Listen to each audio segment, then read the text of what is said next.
Hey y'all, this is not going to be like my other videos where I just post a trolling stream recap of myself. Today, I will be sharing some very valuable information for new players of Stardew Valley.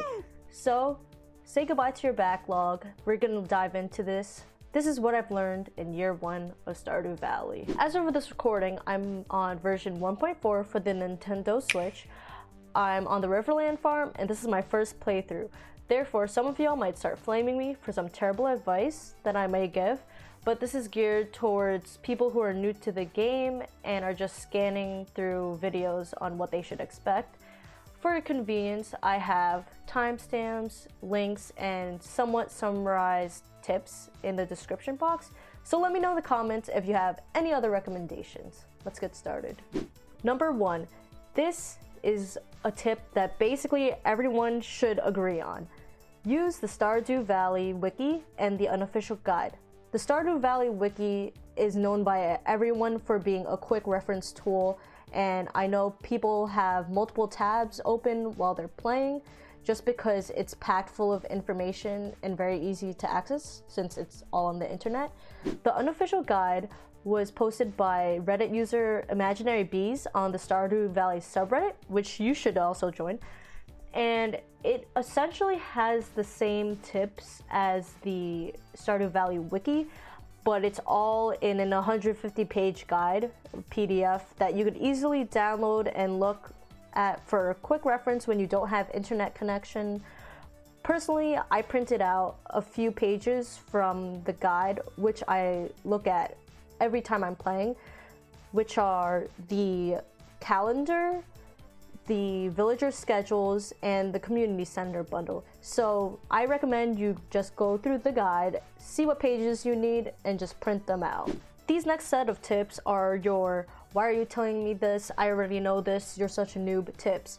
However, I'm going to save new players the embarrassment right now by telling you these next set of tips.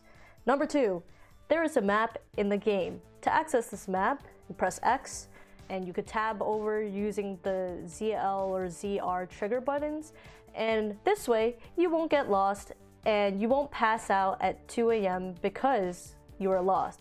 So this map shows where other players' houses are, and it shows where, more importantly, your farm is.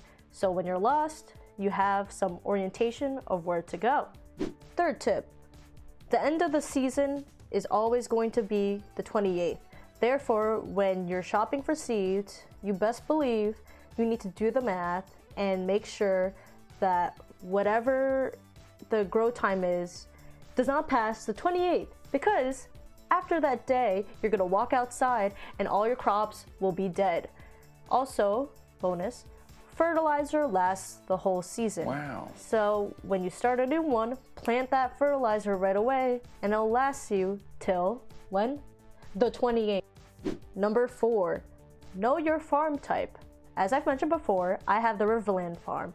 Therefore, there's not going to be as much space to plant crops. However, there's going to be water, which means fishing is going to be pretty important for me.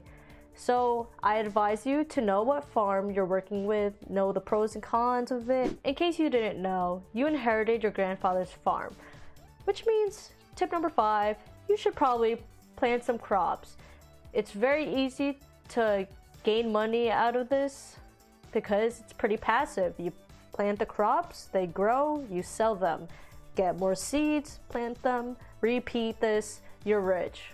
Some of y'all might be thinking, wow, planting crops is a lot of work. It can be, but to ease this burden is tip number 6. Get some sprinklers. This will help a lot in cutting down time, as going through all your crops with a watering can takes a while and energy. Therefore, to save both, get. Number 7, do help wanted tasks when possible. Outside Pierre's, there's going to be a board, and on one side is the calendar, on the other side is the help wanted, and when there's an exclamation point, help is wanted, you're gonna want to do that task in order to build relationships with other townspeople and earn some money. Tip number 8, mines have elevators. This means every 5 levels you go down, you will never have to go down the same path again. I mean, you can if you want to, but if you're short on time or you don't want to fight all those monsters again, there's an elevator which you could access right when you enter the mine to that same level. Tip number 9. Every once in a while, there's going to be a train passing through Stardew Valley, and you're going to see a prompt for this. I always chase after that train. It's at the very top of the map, and I highly recommend doing this. Every time I've went, I've gotten great resources, and it's all for free. The train just drops all of those things for you. And this brings us to our last instinctual tip, number 10. You can use your pickaxe to pick up furniture in your house. So, when everything's cluttered and you just want to reorganize things in your house, such as furnaces, chests, use that pickaxe because you won't be able to pick it up otherwise. And for chests especially, you need to empty them out first before you use your pickaxe. This next set of items are arranged from most important to least. So number 11, get a horse. I cannot stress this one enough. In saving travel time, in saving your time, I would get a horse as soon as possible. Now, this requires getting a stable first, which involves obtaining 10,000 coin, 5 iron bars, and 100 hardwood. And in order to get hardwood, you need to get a steel axe first. So you're not going to get this right out the gate. However, as soon as possible, get that horse. It'll save your life. Number 12. This could probably be categorized under the I already knew this tips. However, just pick up all of the things. Pick it up. Because in year 1, you don't have anything to start with, really. And you just want to hoard as many items as possible. They could be used for crafting, for helping villagers out in the help wanted section. You could sell them. There is nothing wrong with picking up random items. Number 13, furnaces are vital. You're gonna need multiple furnaces for your career, honestly.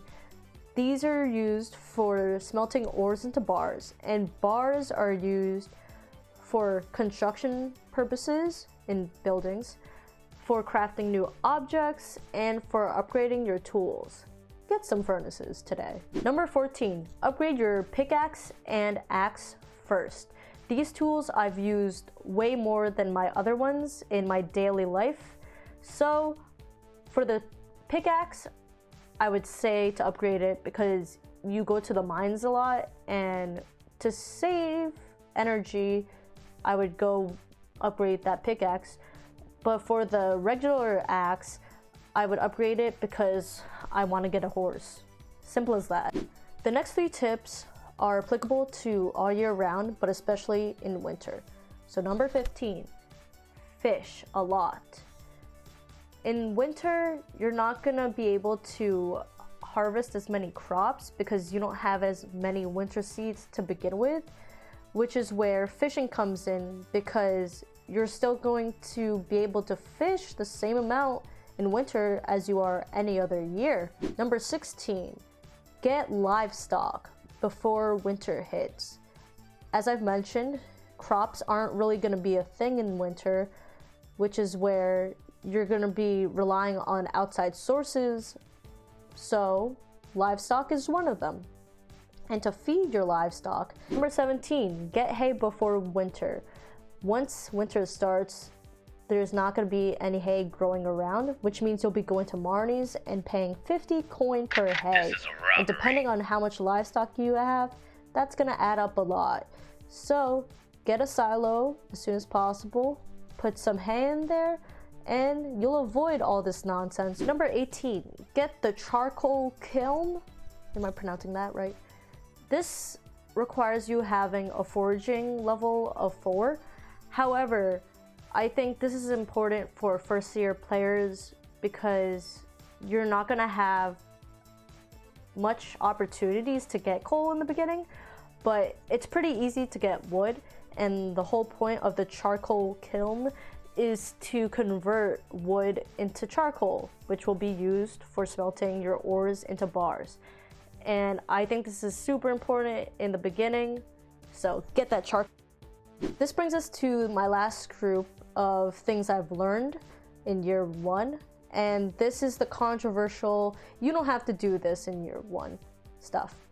So number 19, you don't have to donate to the library. I say this because I think over time, the rewards have gotten less useful. They've turned into more aesthetic rewards like furniture, whereas in the beginning I was getting seeds at first. Number 20, I'm kind of scared to say this, but you don't have to focus on building relationships in your first year. And I say this because the only times I've really gotten out of my way to, I guess, build those relationships were through help wanted because I wanted money, and through giving them birthday gifts because I just wanted to be a good neighbor. Otherwise, I didn't really go out of my way to give other townspeople gifts. Maybe I'm just like a bad person, but I don't think it's affected you don't have to. Number 21, fix the beach bridge. At the beach, there's a broken bridge that you can repair for 300 wood. I say save your wood, use it for something else, because once I did, I haven't noticed a difference really in foraging items or fishing. It seemed pretty similar than to the side of the beach that you can already access. Number 22, you don't have to go to that traveling marketplace, which is in the forest area. Every time I've been let down by the traveling salesperson, and I think you don't have to go in your first year. Someone tell me otherwise. Number 23, you don't have to go to the JojaMart. You have Pierre's, who's closer. He's a nice guy. You want to support local business. His prices are lower. There's no reason to go to the JojaMart. That's simple. And that brings us to number 24, the final thing I've learned in year 1. You don't have to go hard for the community center. I think it's nice to deliver items as you remember them, but you don't have to focus on each one, unless if it's the last item necessary to complete a bundle. But you're gonna have the unofficial guide with you anyway to reference, and if you're really wasting a lot of energy or getting frustrated thinking about your community center bundles, it's not gonna be fun for you. So relax. Alright y'all, hopefully I didn't confuse you too much. If you have any suggestions or comments, let me know. If you want to roast me for being a noob, I'll see you in the comments. And of course, I'll see you in my next stream.